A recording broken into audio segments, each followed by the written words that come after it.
lạnh heo mây gió qua cầu áo bay, được gặp nhau là duyên, định mình trao là duyên. Thương chiếc lá rơi vào thu, câu thơ cũng trôi vào mùa thu. Thế là xa là xa, sao sắc lá, sao sắc vàng, sao sắc cô, sao sắc nắng.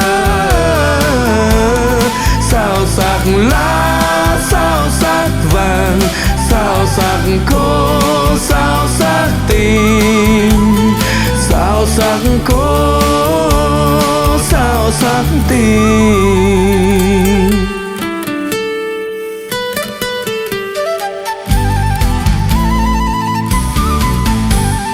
Xe lạnh heo mây gió qua cầu áo bay, được gặp nhau là duyên, định mình trao là duyên.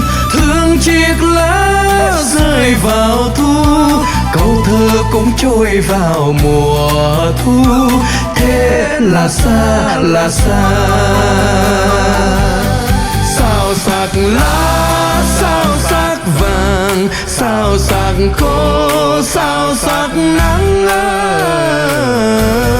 Sao sắc lá, sao sắc vàng, sao sắc khô, sao sắc tình. Sao sắc khô, sao sắc tình. Sao sắc lá, sao sắc vàng, sao sắc khô, sao sắc nắng.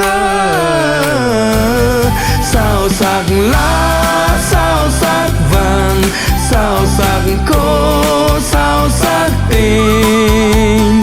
Sao sắc khô, sao sắc tình.